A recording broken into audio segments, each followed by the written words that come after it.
Hello. तर एक मुलगी आहे अश्विनी, जी रोज माझ्याकडे स्पीच थेरपीसाठी येते. मला खूप छान ओळखते. 9वीला जाते.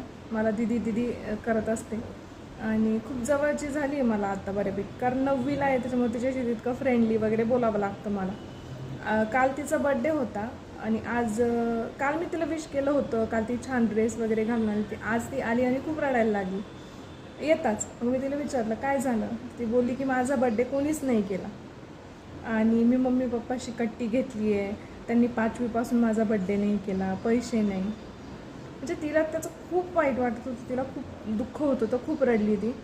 मला सगळ्या पालकांना एक सांगणं आहे की आपली मुलं दिव्यांग आहेत किंवा आधीच सोशली थोडीशी कमी इंटरॅक्ट झालेली असतात.